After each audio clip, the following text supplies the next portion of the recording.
सच्चिदानंद भगवान की जय। श्री बालकृष्ण गोपाल की जय। श्री कार्तिक महाप्रभु भगवान की जय।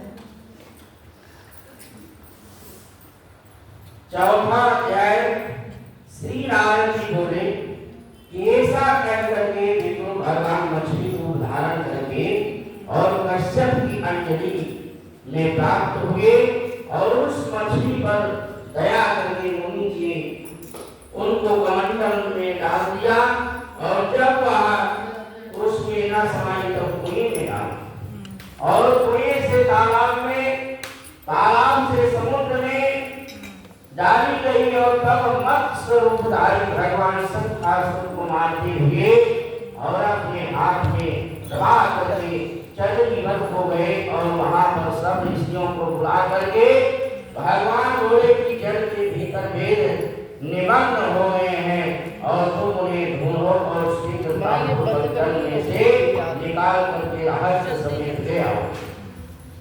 तब तक मैं सब देवताओं समेत प्रयाग में निवास करता हूँ। और नारद जी बोले कि तब तपोवरी उन मुनियों ने बीज और यज्ञ मंत्रों सहित वेदों द्वारा उद्धार किया और उन ऋषियों ने जिसने जो निकाला हुआ भाग उसी ऋषि के नाम से प्रसिद्ध हो गया। वो श्री लक्ष्मी नारायण भगवान की जय। पीछे सब मुनि मिलकर के प्रयागराज को गए और प्राप्त हुए वेद को ब्रह्मा सहित विष्णु भगवान को अर्पण किए और संपूर्ण वेदों को पाकर के ब्रह्मा जी प्रसन्न हो गए और देव और ऋषियों सहित अष्टमेध यज्ञ किया। यज्ञ के अंत में देवता, गंधर्व, पन्नग और ग्रहक पृथ्वी पर दंडवत करके प्रार्थना करने लगे। देवता बोले कि हे देवाधिदेव, हमारी विज्ञप्ति श्रवण करो और यह हमारी प्रसन्नता का स्थान है और इसे तुम वरदान दो। हे रमापति, इन ब्रह्मा जी ने इस स्थान में नष्ट हुए वेद फिर पाए हैं और हमने यज्ञ के भाग प्राप्त किए हैं। इसलिए आपके प्रसाद से यह स्थान पृथ्वी में अत्यंत श्रेष्ठ होगा। बोलिए श्री लक्ष्मी नारायण भगवान की जय। और गुण देने वाला होगा और यह महीना भी ब्रह्म हत्या आदि को दूर करने का अक्षय फल देने वाला होगा। बोलिए श्री नारायण भगवान की जय। श्री विष्णु भगवान बोले कि देवताओं, जो बात तुमने कही है यही मुझे भी अभिष्ट है, तो ये साबित होगा या ब्रह्म के नाम से सबको सुलभ होगा।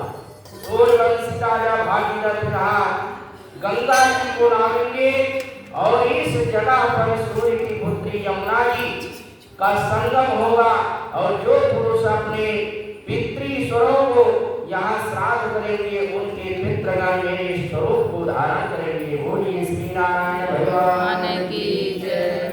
मकर संक्रांति माघ मास में प्रातः काल स्नान करने से उनके दर्शन मात्र से ही संपूर्ण पाप से नष्ट हो जाते हैं। जैसे सूर्य से अंधेरे का नाश हो जाता है और उनको मैं स्वरूप के समीप और स्वरूप इन दोनों प्रकार की मुक्ति क्रम से देता हूँ। हे मुनीश्वरों, मैं सर्वज्ञ रूप से बद्रीवन में सदैव निवास करता हूँ। जो फल और स्थान 100 वर्ष में मिलता है वह तुमको वहाँ एक दिन में ही प्राप्त होएगा। बोलिए श्री नारायण भगवान की जय। उस स्थान के दर्शन करने वाले मनुष्य जीवन मुक्त हो जाते हैं। श्री सूत जी कहते हैं कि विष्णु देवताओं से इसे कहकर के ब्रह्मा जी सहित वही अंतर ध्यान हो गए और इंद्र आदि देवता भी अंशों से यहाँ रह करके अंतर ध्यान हो गए। जो मनुष्य शुद्ध चित्त से इस पवित्र कथा को सुनते हैं उनको प्रयागराज और बद्रीवन में जाने का फल मिलता है। बोलिए श्री नारायण भगवान की जय। श्री सच्चिदानंद भगवान की जय। श्रीमन्नारायण नारायण नारायण भगवान नारायण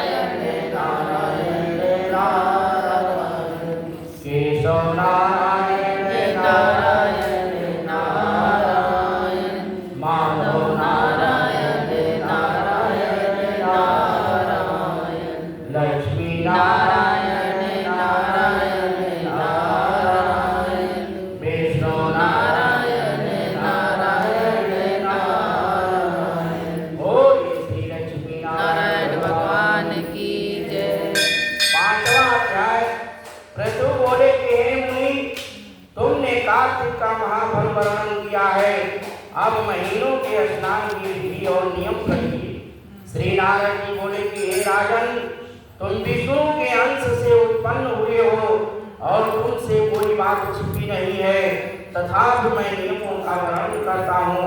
अश्विन मास के शुक्ल पक्ष की एकादशी से सावधान होकर के कार्तिक के व्रतों को प्रारंभ करें और प्रहर रात्रि रहे तब प्रतिदिन उठे और जल का पात्र लेकर के ग्राम के बाहर जाए, उत्तर दिशा को जाए और जनेऊ को कान पे चढ़ा दे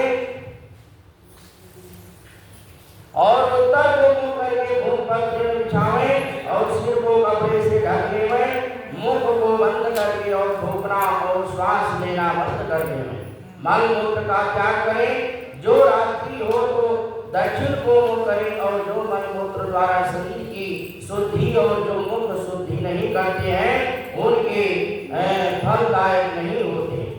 और इसलिए दातून करना उचित है। दातून नाते समय वृक्ष से कहें कि हे वनस्पति, हमको वायु बल यश तेज संतान द्रव्य वेद पाठ की शक्ति और बुद्धि दे और इस मंत्र को पढ़ करके भूला रात किसी दूध के वृक्ष के 12 अंगुल की लंबी दातून लावे और व्रत के दिन ऐसा ना करें प्रतिपदा, अमावस्या, नवमी, षष्ठी तिथियों और सूर्यवार तथा चंद्रवार सूर्य ग्रहण के दिन दातून न करें।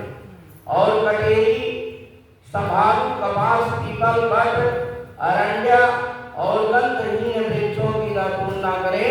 तदंतर विष्णु और शिव के मंदिर में प्रसन्नता से और विधि पूर्वक पुष्प गंध तांबूल ले जाएं और वहां भगवान के पाद त्याग से स्तुति करके नमस्कार करें और भजन गाएं।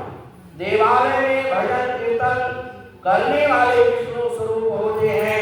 जैसे सतयुग आदि में तप यज्ञ दान आदि भगवान को तुष्टि देने वाले हैं, वैसे ही कलयुग में भक्ति पूर्वक भजन कीर्तन मोक्ष देने वाले हैं। बोलिए श्री नारायण भगवान की जय। श्री नारायण जी बोले कि सिरस धतूरा और कटेर, मलिका, सेमर, आंख, कनेर के फूल तथा अक्षतों से विष्णु की पूजा नहीं होती है। जय कुंद, सिरस, चमेली, मालती, केतकी आदि के फूलों से सूर्य की पूजा लक्ष्मी चाहने वाले को करना उचित नहीं है। और यथा योग विधि से ही देवताओं की पूजा करके भगवान से क्षमा प्रार्थना करें कि हे सुरेश्वर, हे देव, मैंने मंत्रहीन भक्ति की है और क्रियाहीन पूजा की है, वह परिपूर्ण होवे। फिर प्रदक्षिणा करके और दंडवत करें, फिर क्षमा प्रार्थना करके गान करके समाप्त करें। बोलिए श्री नारायण भगवान की जय। जो कार्तिक मास की रात्रि में विधि पूर्वक विष्णु और शिव का पूजन करते हैं